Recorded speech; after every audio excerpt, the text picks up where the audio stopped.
Oke, baik di video ini kita bakal belajar lagi selanjutnya gimana caranya membuat, REST API yang pertama kita di Laravel. Jadi mirip-mirip Hello World tapi versi REST API.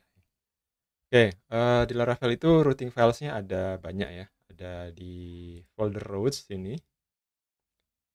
Sebentar, routes. Nah, di dalam folder routes ini ada yang namanya api.php, ada channels.php, console, sama web.php. Nah, di dalam situ kita bisa membuat atau menambah-nambahkan routing yang mau kita gunakan. Nah, khusus untuk API, kita bisa mengerjakannya di dalam sini. Jadi di dalam file routes.api ini kita bisa api.php ini kita bisa menambahkan API-API yang spesifik atau routing-routing yang spesifik untuk REST API yang kita punya. Nanti kita bisa akses routes yang ada di dalam file.api ini by default ada di localhost port 8000/API. Oke, ada beberapa hal yang harus kita perhatikan ketika kita membuat sebuah REST API. Ya, seperti yang saya bilang di teori yang sebelumnya, kita, bisa buat ya, filenya ini ada di file api.php, kita bisa tambahkan metode dan atau kita bisa tambahkan sebuah return biasa untuk membuat routing-nya.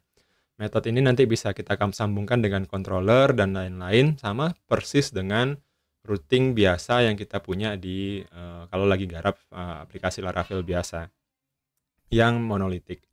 Nah, sekarang yang jadi perbedaan adalah ini ya. Return-nya ini kalau kita menggunakan REST API yang benar itu harus ada status code sama response-nya itu formatnya JSON. Jadi response yang kita responskan ke dari Laravel itu formatnya JSON. Nah, ini. Dan status code-nya ini nanti akan di-handle sama Laravel.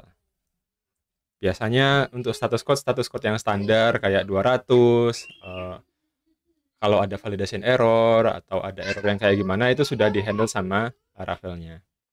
Nah, sekarang kita coba buat sebuah routing ya menuju /hello API/hello, kemudian kita bakal return sebuah teks hello world gitu ya. Nah, seperti yang sebelumnya saya bilang bahwa kita menggunakan HTTP verb ya. HTTP verb. Di mana HTTP verb-nya itu adalah get ya. Kemudian ada get, ada post, ada put, ada delete, sama patch kalau nggak salah ya. 1, 2, 3, 4, 5 ya. Standar nih. Nah, untuk kali ini kita bikin routingnya itu menggunakan verbnya get. Jadi sama dengan routing yang sebelum-sebelumnya kita buat di Laravel biasa. Route get. Nah, getnya mau kemana kita kasih URL-nya dulu, misalkan /hello. Nah, best practice-nya adalah ketika bikin routing ini selalu tambahkan slash-nya gitu ya. Terus kemudian kita bisa kasih function ini. Nah, ini kita menggunakan function biasa sebagai handlernya terhadap routing ini. Jadi ketika nanti ada request get ke URL /hello, dia akan mereturnkan ini. Kita bisa return hello world. Nah, kayak gini ya. Nah, tapi yang perlu kita perhatikan adalah ini benar, ini bisa jalan. Sekarang kita coba ya. Kalau kita akses lewat browser, bukan /hello ya, tapi /api/hello. Jadi api/hello. Jadi semua routing yang ada di belakang di dalam file api.php ini ya, semua routing yang ada di sini, di dalam api.php ini kita harus bukanya melalui /api/hello.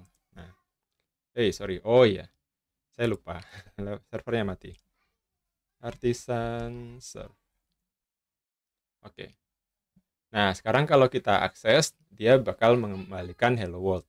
Nah, ini benar secara program, maksudnya benar secara result, tapi kalau kita gunakan sebagai REST API, ini nggak benar ya. Kenapa? Karena responsnya itu formatnya itu adalah teks ya, bukan kalau kita lihat di dalam source-nya itu formatnya teks, bukan dalam bentuk JSON. Nah, untuk membuat REST API yang benar, pertama ya, perhatikan HTTP verb-nya nih. Gunakanlah HTTP verb yang benar. Nah, di sini kita sudah pakai HTTP verb yang benar, kita sudah pilih 1 dari 5 itu. Tapi yang salah adalah return-nya. Return-nya nggak bisa kayak gini. Return-nya harus dalam format JSON. Jadi biar bisa memformatkan dalam bentuk JSON, di Laravel sudah ada function-nya ya. Contoh kita return response ini ya. Return ada function namanya response. Ini di dalamnya kita bisa kasih respons apa saja. Nanti dia akan dibentuk menjadi JSON. Response JSON. Nah ini, JSON. Nah, data di dalamnya ini apa aja ya? Kita bisa setup ya, macam-macam. Misalkan kita kasih aja string hello world. Nah, ini cukup. Nah, di dalam sini kalau sudah seperti ini kita bisa buka lagi API-nya, kemudian kita reload. Nah, sekarang responsnya itu sudah beda ya. Jadi yang sebelumnya itu responsnya formatnya teks, sekarang responsnya itu sudah formatnya JSON. Nah, format yang kayak ginilah yang bisa dibaca oleh front end ya, baik apapun itu, mau pakai Flutter, mau pakai Vue, mau pakai React, mau pakai ASP.NET, asalkan bentuknya itu JSON, mereka bisa membaca ini ya, mau Android native pun juga bisa. Nah, ini bisa kalau dari pakai ini saya kebetulan pakai Mozilla ya. Jadi bentuknya kita bisa lihat raw datanya, kita bisa lihat headernya, bisa lihat format JSON-nya. Tapi ini format JSON yang aneh gitu ya. Nggak umum nih format JSON cuma satu baris gini. Kenapa? Karena biasanya JSON yang valid itu kalau nggak salah dia ada key value pair ya. Ingat yang di penjelasan sebelumnya. Mana ya? Bentuknya itu key value pair. Nah, ini ya. Nih, di sini. Jadi bentuknya itu key dan value. Bisa jadi berupa sebuah objek, bisa jadi berupa array. Nah, di sini kita bisa melakukan sebuah percobaan sederhana. Kita ganti responsnya itu dan menjadi sebuah array misalkan. Untuk membuat array di PHP kan kayak gini ya. Data, siku, kemudian message. Message-nya adalah hello world. Kemudian kita simpan, ini kita jadikan responsnya, datanya.